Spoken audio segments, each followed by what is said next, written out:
Hello everyone, this is the next part of behavioral finance. We have already discussed in a previous few videos. Next is rational, objective and risk neutral analysis. So you are expecting that investor will do rational analysis, objective analysis without any biasness, without any interference, and risk neutral analysis. But that isn't the case.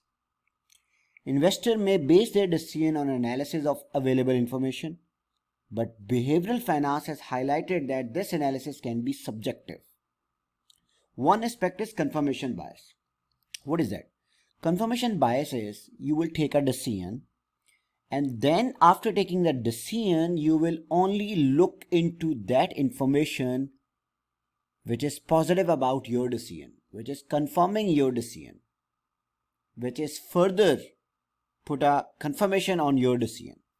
For example, you have taken a decision that you will buy an XYZ stock. Okay. After that, you will only analyze that information which is giving strength to your decision. You will only read that article which is positive about that stock. It is like you are buying a car, and then after buying the car, you will only talk to that friend who is also in love with that car. You will only read that article which is telling positive about that car. It's like you are buying a brand, and then you will talk to those guys who are also buying those brands. This is called the confirmation bias. You are taking the decision, then you are always want to confirm your decision. You will avoid all the negativity related to that. So one aspect is confirmation bias, taking an approach or paying attention to evidence that confirms investor current belief about the investment and ignoring all the contradictory beliefs. In the dot-com boom and in 90s, some investors use a variety of methods to value high-tech companies at a large premium. And you will ignore those methods which is generating the low values, and you are paying attention to only those methods which are generating the higher values. For example, if there are two methods, PE ratio and free cash flows, present value of cash flows, and according to the PE, the value is high, and according to the cash flow, value is low.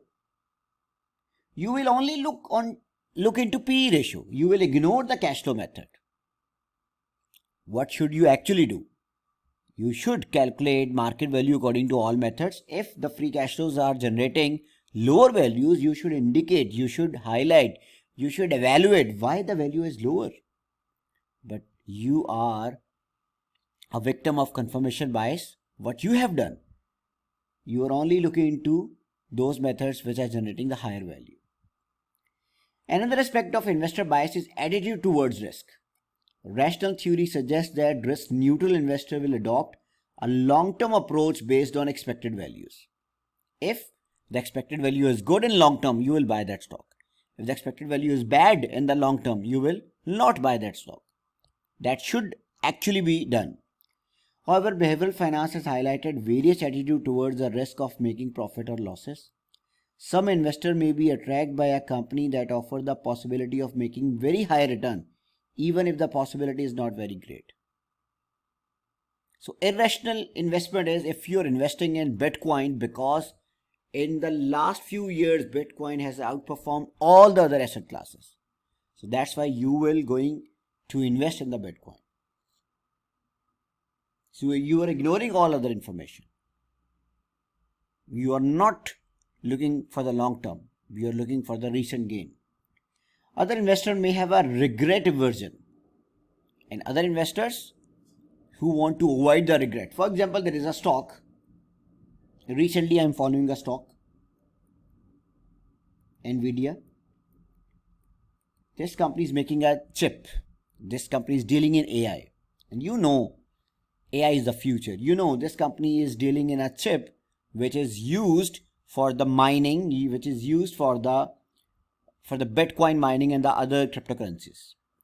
So this company has a future, and this company has outperformed all other stocks in recent time. So you are investing in that stock, but your friend is not investing, because recently Nvidia price has come down by 20%. So your friend wants to avoid the regret. He's not investing in the stock. He wants to avoid the regret, because if he invests and the stock come down, he will lose the money. So this is irrational behavior. You should analyze that what company is doing. You should analyze what is the future of the company. If in recent time its price has come down, that doesn't mean it will go down further in future. You should look after the future. So avoiding investment that have the risk of making losses, even though expected value analysis is suggesting that in the long term they will make significant capital gain.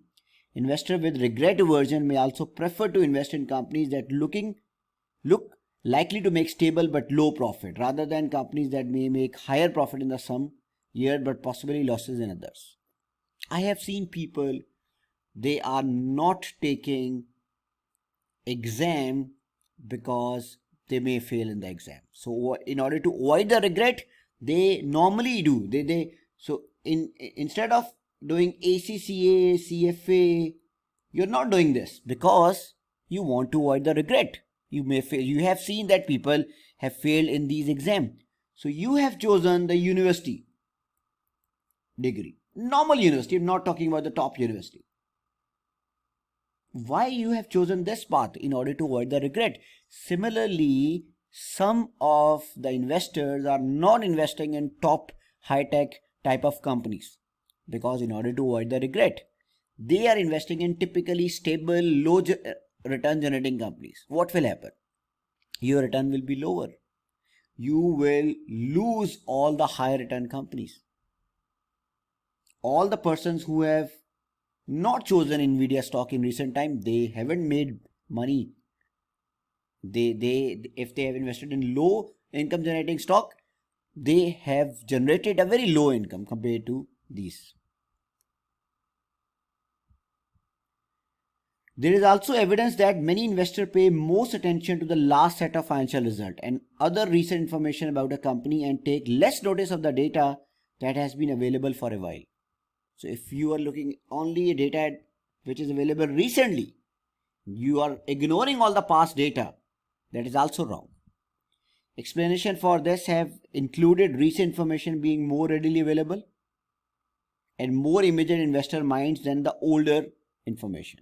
So you are ignoring all the old information. You are only relying the recent set of information. A consequence of this may be overreaction when the companies release information. So if a bad company which is in losses, completely losses, for example the break-even line and the company's losses, and suddenly if that company generates a positive income, you will do the overreaction. Everybody will start investing in that company. With share price rising or falling quickly after information is released and then going back in the opposite direction in an equilibrium value over time. So if you look at the recent data only, ignoring all the past data, that is also wrong. Behavioral finance also suggests that there may be a momentum effect in the stock market. A period of rising share price may result in a general feeling of optimism that price rise will continue and an increased willingness to invest in companies that show prospects for growth. If a momentum effect exists, then it is likely that lengthened period of stock market boom or bust. For example, this is a company, this is time, this is stock price, and if there is a good news, stock price is rising. So what is momentum? Momentum is when there is a positive news, me, you and everyone will start investing in that company. And the trend will continue. If there is an upward trend, everyone will start investing in that company and this trend will continue. And if there's a bad news, that based on overreaction, everyone will start selling that stock and the downward trend will start continue. This is called the momentum. Momentum, if there's a positive news, stock price will go up again and again. it will continue the trend towards upward. If there is a bad news, a series of bad news, stock price will go down and it will further go down based on time. This is momentum, and because of momentum, market can become booming. Market can go up crazily, and because of the bad news and momentum effect, market can go bust. It can go down.